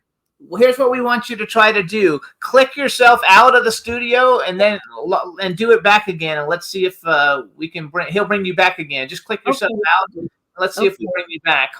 Let me just try that. Okay, I'll be right back. All righty, hey everybody. So we'll be right back with Catherine "Cat" Kramer. Wonderful stories. I want to talk about her music a little bit because she came from a very interesting background. Amazing background. Very interesting. And she's still working all the time, which is a lot of fun. She's like you, working all the time. Well, listen. That's my next question. When we were off, Jimmy just said, "You're like I am, working all the time." Will you ever retire? Never, right? You, cat. Oh, I'll never retire. No, I'm not even. No, of course not. Why would you want to retire? I mainly do solo shows like Lily, one-person shows, and that's the one, and also cabaret acts, like where I sing, and some of the shows I'm just acting and playing characters, or I combine the two. But that's the one, I think, genre solo performance where you don't have to ever retire. I mean, like B.B. King and Elaine Stritch, and I mean, these people went on, if you're just you on stage or even on stage with a band as a vocalist, you never retire. There's no age limit on that. Do you think when you're 85 you'll retire? No, I'm 80. I'll be 84 next month. I'm not retired. Yeah, Lily is 84 years old. She'll be 85. Really not the same age. I know that. And I have a lot of My more. parents' wedding anniversary. I just have to throw that out because you know, you met her and you went to the Moving On premiere. She was born on September 1st. That's the same day, not the year, but the date that my parents got married. So, that's cool. and she's a Virgo like my mom. My mom's birthday is September 20th. So her being a Virgo already puts her into the cool club in our Absolutely. There you go. I also wrote down. I wrote down that you have 2 one-woman shows, The Colors of Myself and Crisscrossing. Did I get that right? them. Yeah, those are two that I did. And crisscrossing with the K, which I love. I really love that KK thing. I think it's fabulous. Well, not too many Ks. Yes, right. Yeah. 2. We don't want the K. No, just 2. But I think too that. I also went on your website. Actually, I Googled it. So I Googled because I was on your IMDb. And I Googled the fact that you were doing an album called Gemstones. Your IMDb you have to update because it says you're working on it and it's actually out. What's the album about? It's not completely out in the States yet. It did play in, it was released in Holland and Europe, and it's played on the radio here, but it's still not officially out. So really? The bootleg. I don't even give copies except if for like charity. If you go on SoundCloud, though, it's on SoundCloud. There's like 8 songs, 9 songs. They're all written by Mick Jagger or Mick Jagger and Keith Richards. They're all Rolling Stones. Either they're solo material or Stones gems that are not the really high profile songs, but they're like, obscure from the Stones' huge catalog. And they're all with a female perspective, from a female point of view. And I don't know if I should announce this, but I actually changed the lyrics. Well, some people know. I altered the lyrics. I adjusted them on a couple of the Mick Jagger solo songs to fit me because I'm a female. So it was just changing over here. But, I just did that artistically. But it was Mick Jagger duets, and the person that you sang with it was all different people who've worked with Mick Jagger. Right. Mick Jagger and or the Rolling Stones. Right. Because Mick and Keith have both done side projects, solo albums, where they worked with different musicians than were just with the Stones. It's very complicated throughout the last few decades. And they weren't really happy with each other's solo albums. I mean, they were both, this was when the Stones actually were not getting along at one point, and Mick went out on his own and did his first solo album. So I covered something from that. I've tried to be as generous to the songs by covering it from different albums, but I haven't finished it yet. So there will be something on from each album, but they didn't always work with the same musicians, the same backing musicians. Right. When Keith did his, he had his own little band called the Winos, and he was really mad that Mick had gone out and done this. So there's all that controversy and kind of rivalry that went on, but the songs stand the test of time, and they didn't really get recognized when they came out because there was all this rivalry that, oh, you're not with the Stones anymore, you're doing this on your own.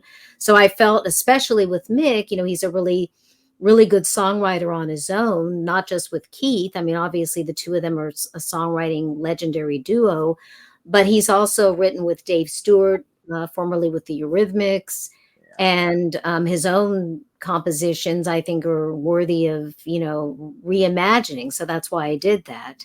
And then Keith has a few decent solo songs. I mean, I love Keith's voice and his songs, but he is a guitarist, as you know, so he doesn't really write songs from a traditional, structured standpoint, beginning, middle, and end, where Mick is very structured, and he writes a lot of country songs and more blues ballads.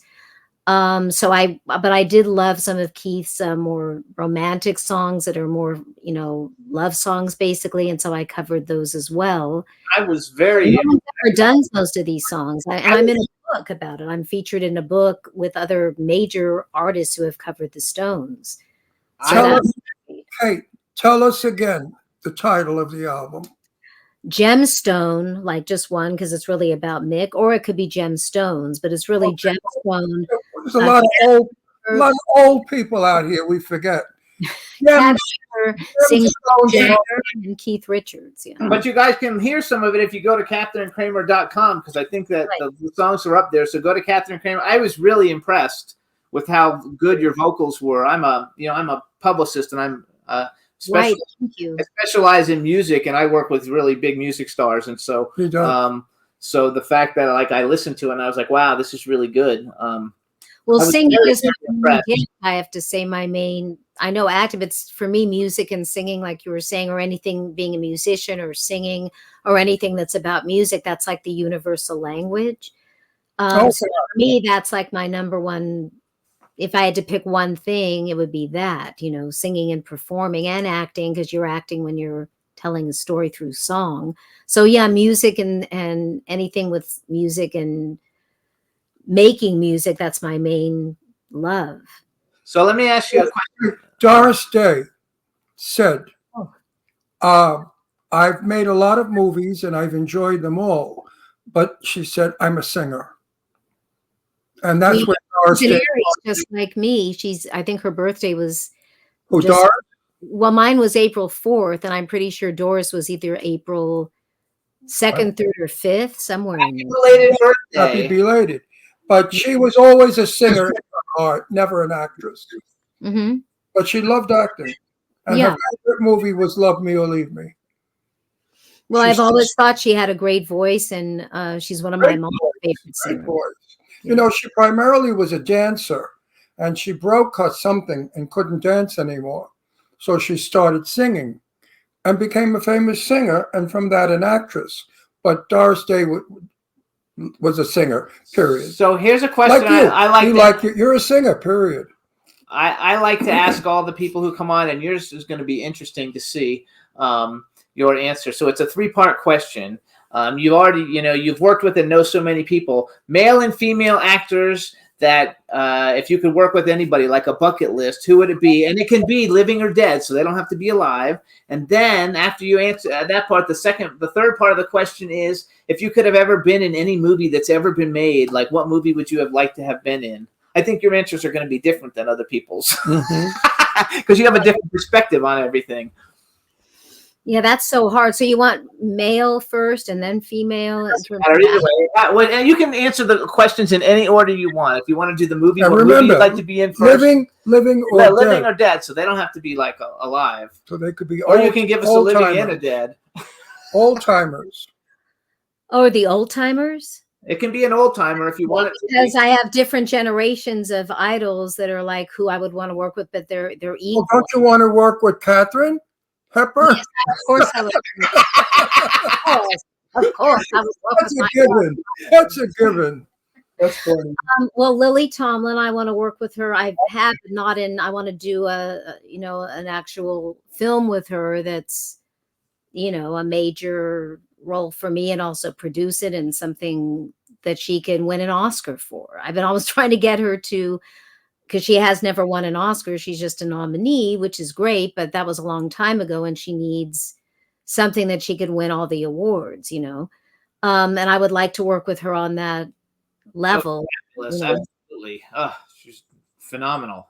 There's so many, so I feel like I have to bring her up because we already mentioned her, and they're all number ones to me, but she's definitely number one plus. Right. I love it. Okay. I have a lot of female role models that I would like to work with. Give us a couple of them so we have an but idea of some of the people you like. It's their technique that you want to work with because it to brings work with them, right? To work with them. you out. Well, Barbara Streisand, and I think she's a great director too. Yes. So I would love her to work with her also as a director.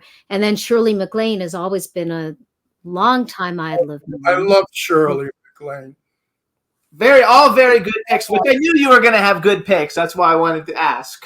There are 4 right there. One dead, but she's not really dead. My godmother's alive. Yes.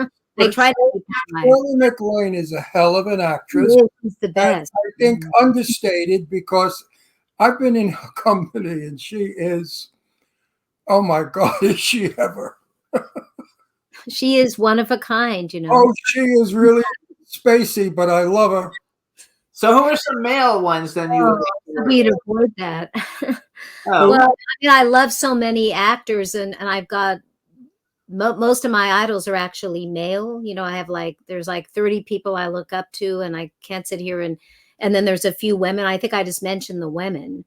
But Robert De Niro is one. I did do a couple little things in his movies, but I want to work with him in a big way. like I think your dad worked with Gary Cooper, right? Gary Cooper's one of my I love Gary Cooper. Cary Grant. Cary Grant and Gary Cooper are my two favorites. Would you ever was kind of like he said the generation now that would be like. Would you ever like to have worked with Cary Grant? I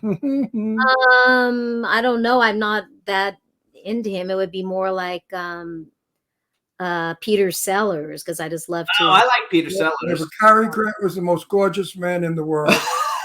You got to remember, we're gay. Yeah. Gorgeous. There's nobody. I mean, if I could have been Cary Grant's lover, I would have left Jimmy.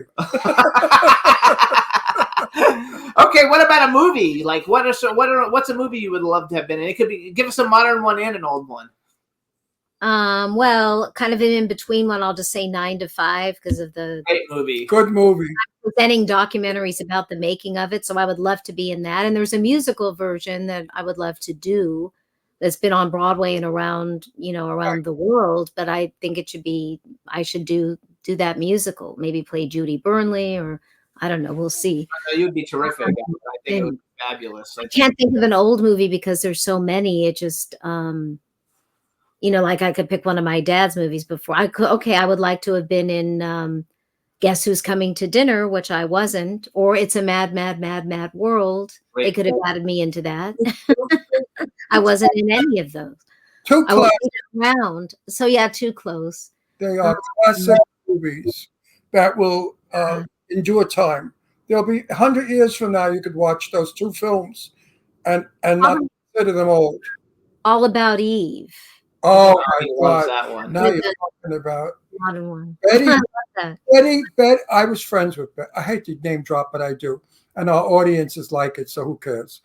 I said to Betty, "Did you like All About Eve?" All About Eve, and she said, "God damn, I didn't. I should have gotten the Oscar." Hang on, we've only got like 2.5 minutes, and I want to make sure we plug anything that she wants to. Oh my God! Yeah, I know it goes fast. So tell us about what shows you have coming up. You mentioned something earlier, and just to make sure. I've got the screening. Well, I'm probably going to be. Well, I can't announce any dates yet, but I am going to be performing. But though that's like I don't have the date, so I can't. Okay. Anything because it's all under wraps.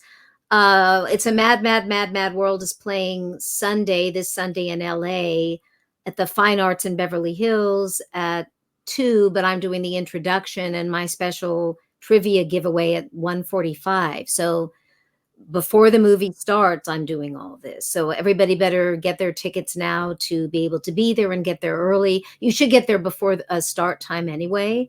Yes. And I'll probably delay it a little bit. It's 3.5 hours. It's the long version with the intermission. Hysterical. So they're going to start it on time. You will laugh for 3.5 hours. Trust me, I don't lie. You will laugh for 3.5 hours.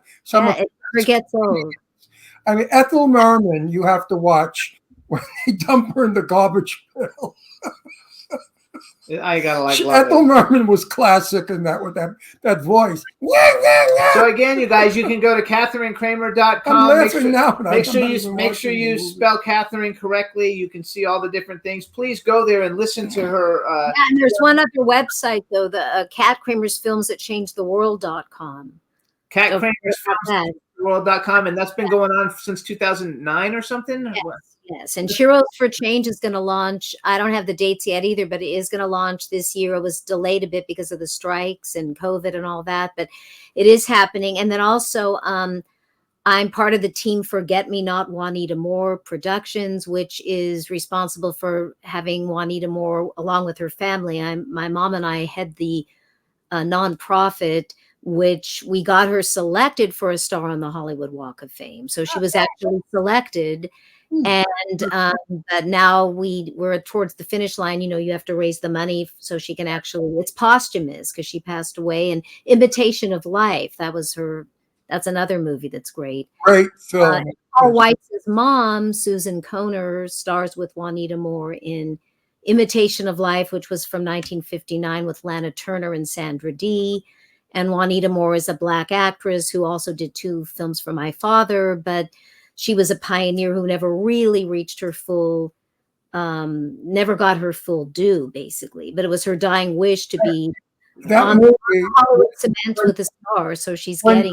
When Kramer follows her mother's hearse. Oh my God! If you don't cry, you're not human. Exactly that. So, we're trying to raise all the money so she can have the star. So I'm not shy about it. Go to forgetmenot.org. Susan Kroner? Wait, forget me. What is it? Wait, you're raising money for Susan Kroner? No, not yet. This is one. She's already been selected to get a posthumous star, and the ceremony will happen. But all stars, they're not free. They all come with money. Oh, you know what? I know a lot of people. We live in Palm Springs. Right. In Hollywood. It doesn't matter. We'll take that. We've already raised a lot of it. We just need to raise. Do you want one here in Palm Springs? Pardon? Do you want a star here? My father actually has a posthumous star in Palm Springs, and he got the very first star in Hollywood. Honey. Kat, everybody check out soon. Kat Kramer's Films That Changed the World, you guys. When Sheroes for Change is live and you're doing everything with it, we'll bring you back and we'll help promote it. Yeah. And we want to thank you for coming on the show. We got to go because we're past. Thank you so much, Kat. Thank you. Congratulations on all your success. Bye-bye, honey. All right, everybody. Thanks for tuning in. We'll see you next week. Bye, everybody. Can turn out to be so wrong. Yeah, we in the mix. It's another episode. Here we go. The Jimmy Star Show with Ron Russell. Interviewing the hottest, newest, and truest of today's celebrities. Make sure to subscribe so you can get notified weekly. Jimmy Star, he's the king of cool. Ron Russell, he's a gorgeous dude. Chat room is live and you would be a fool not to vibe with us at the Jimmy Star Show with Ron Russell. Come watch it live on W4CY Radio. Miss some past episodes? Download on iTunes. The Jimmy Star Show with Ron Russell. It's the Jimmy Star Show with Ron Russell.